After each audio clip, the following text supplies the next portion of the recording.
Hello dear learners, welcome to my channel Study from Home with Ashna ma'am. Our today's topic is area. Learners, इससे पहले हम लोग perimeter के बारे में पढ़ चुके हैं कि पेरीमीटर क्या होता है और हमने उस पर बेस्ड प्रॉब्लम्स भी की हैं, है ना। यानी कि हमने वहाँ पर निकाला था कि अगर हमारे पास स्क्वायर हो, रेक्टेंगल हो या फिर ट्राइंगल हो तो उसका हम पेरीमीटर कैसे फाइंड करते हैं, ठीक है। तो अब उसी के आगे नेक्स्ट टॉपिक हमारा क्या है, एरिया है, ठीक है। तो पेरीमीटर तो मैंने आपको बताया था sum of all sides is called perimeter, यानी कि सारी साइड्स का सम कर दिया जाए, यानी बाउंड्रीज की अगर हम बात करें तो वो हमारा क्या होता है, पेरीमीटर होता है। लेकिन अगर हम एरिया की बात करें तो आज हम आपको सिखाएंगे कि एरिया क्या होता है। आपने कई बार देखा होगा ना कि आपसे कई लोग पूछते होंगे आपका घर कितना बड़ा है, तो आप क्या बताते हो, इतना बाई इतना, यानी कि वहाँ आप एरिया बताते हो, अपने घर का क्या बताते हो, एरिया। सिर्फ बाउंड्री नहीं बताते, वहाँ आप पेरीमीटर नहीं बताते, आप अपने घर का एरिया बताते हो, ठीक है। तो आज आपको पता चलेगा कि एरिया क्या होता है। तो यहाँ पर देखिए एरिया क्या होता है, area is a space occupied by a flat surface, this means the surface covered by the figure. यानी कि एरिया क्या होता है, एरिया वो स्पेस है जो ऑक्यूपाई किया जाता है फ्लैट सरफेस में, ठीक है। यानी कोई भी आपके पास सरफेस है, ठीक है, सरफेस मतलब आपको पता है ना, मैंने आपको बताया था प्लेन वाली वीडियो में। तो वहाँ पर कोई भी ये सरफेस है आपका, मान लीजिए, तो इस सरफेस पे जितना ये कवर किया हुआ स्पेस है, कितना कवर किया है इसने, ये पूरा कवर कर रखा है ना, ये देखिए यहाँ पे ये पूरा कवर कर रखा है। तो ये पूरा जो ये कवर कर रखा है इसे हम कहेंगे कि ये हमारा एरिया है, ठीक है। तो कोई भी आपसे पूछे व्हाट इज एरिया, तो area is the space occupied by a flat surface. कोई भी फ्लैट सरफेस है, अगर वो जितना भी स्पेस कवर करता है, ये कितना स्पेस कवर कर रहा है, ये इसका एरिया हो गया, ठीक है। इस तरह से हम कह सकते हैं कि ये हमारा एरिया होता है। जैसे कि मान लीजिए एक पेन है, ये पेन है, अब इस पेन को हमने इतना रख दिया। अब मैंने आपसे पूछा बताइए इसका एरिया क्या है, तो एरिया इसका क्या हो जाएगा, इसके चारों तरफ आप एक लाइन ऐसे ड्रॉ कर दोगे, ठीक है। फिर जितना भी इस पेन ने एरिया कवर किया था स्पेस, उसको हम क्या कहेंगे, एरिया। क्योंकि जितना इसने कवर किया, क्या उसके उस पर आप कुछ कर सकते हो, कुछ नहीं कर सकते हो ना। तो ये पूरा इसका क्या हो गया, एरिया हो गया, ठीक है। और अगर हम सिर्फ बाउंड्री की बात करते तो वो हमारा क्या होता है, पेरीमीटर। बच्चों मैं आपको बता दूं, पेरीमीटर और एरिया में बहुत से लोग कंफ्यूज होते हैं। इवन बहुत बड़ी बड़ी क्लासेस के भी बच्चे कहीं कहीं कंफ्यूज हो जाते हैं जब वो क्वेश्चन करने बैठते हैं, तो ठीक है। तो आपको यह इसलिए मैं पहले से बता दे रही हूँ कि कभी भी आपको एरिया वर्ड्स सुनाई दे तो आप तुरंत समझ जाना कि एरिया वो पूरा स्पेस है जो कवर किया जा रहा है, ठीक है। किसी भी फ्लैट सरफेस का पूरा स्पेस जितना ऑक्यूपाई किया जाता है वो हमारा एरिया कहलाता है, ठीक है। जैसे मैं कहूँ ये सर्कल, तो अब इसका एरिया क्या होगा, पेरीमीटर क्या होगा, पेरीमीटर तो ये होगा जो इसका साइड साइड का है, ठीक है, इसे हम पेरीमीटर कहेंगे। लेकिन अगर हम एरिया की बात करें तो जितना इसने कवर किया है, ये जो अंदर वाला है स्पेस, इसे हम कहेंगे एरिया, ठीक है। तो आप अच्छे से समझ पा रहे होंगे कि एरिया क्या है और पेरीमीटर क्या है, दोनों में डिफरेंस है, ठीक है।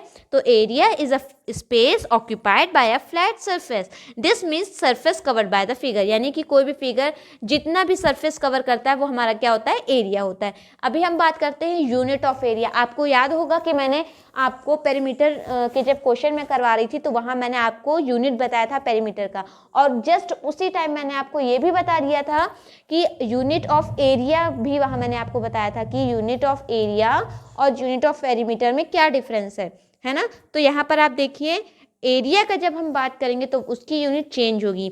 Let's we take a square side length of 1 centimetre. मान लीजिए हमने कोई एक स्क्वायर लिया, मान लीजिए एक स्क्वायर है और इसकी एक साइड कितनी है, 1 सेंटीमीटर की, ये वाली साइड कितनी है, 1 सेंटीमीटर।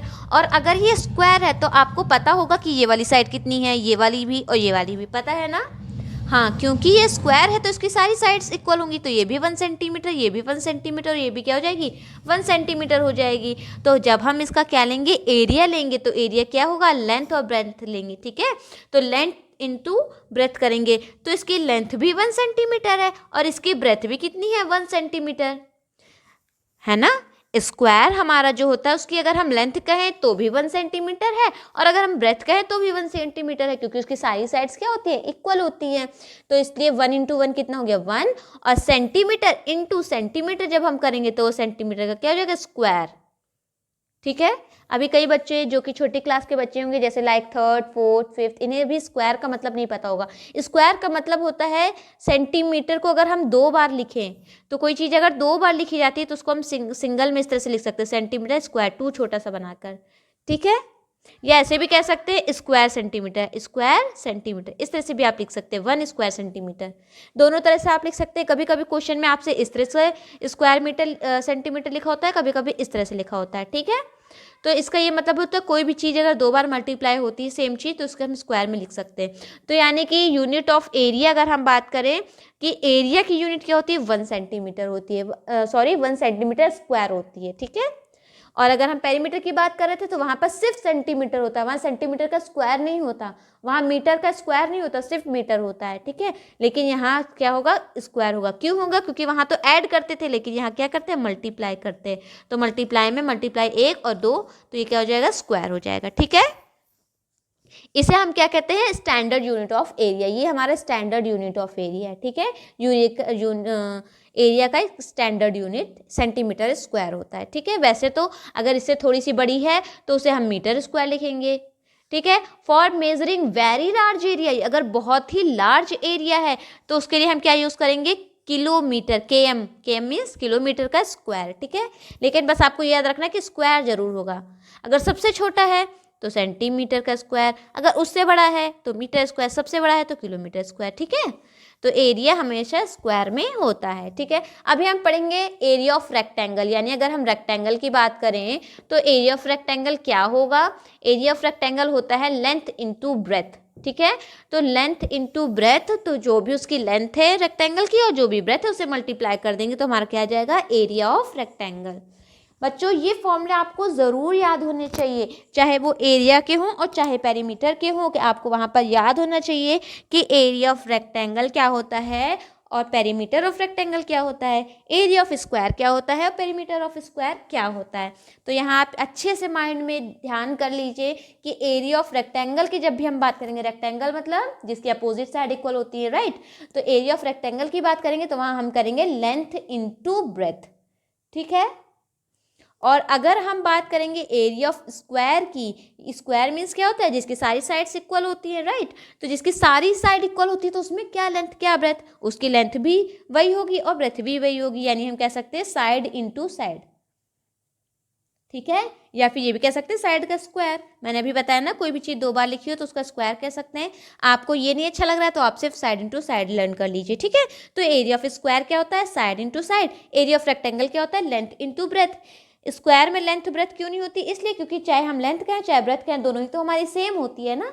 स्क्वायर की सारी साइड सेम होती हैं, उसमें लेंथ ब्रेथ तो होती नहीं है, वहाँ क्या होती है, साइड्स होती हैं। तो एरिया ऑफ स्क्वायर क्या हो जाएगा, साइड इनटू साइड, और एरिया ऑफ रेक्टेंगल क्या हो जाएगा, लेंथ इनटू ब्रेथ। तो बच्चों आप लोग को ये अच्छे से समझ में आ गया होगा कि हम एरिया किसे कहते हैं और एरिया और रेक्टेंगल में एरिया और पेरीमीटर में क्या डिफरेंस होता है, ठीक है।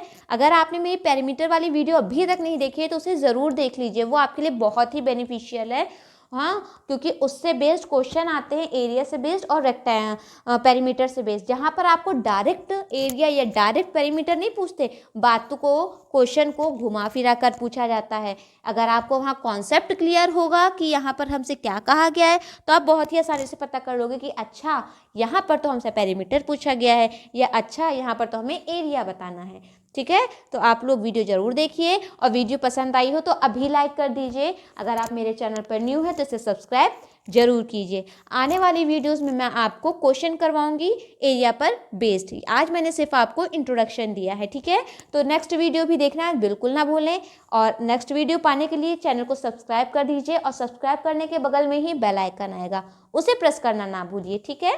बेल आइकन पर प्रेस करके आप ऑल पर प्रेस करेंगे तो जिससे मेरे सारी वीडियोस की नोटिफिकेशन आपको मिल जाएंगे। Okay, thank you.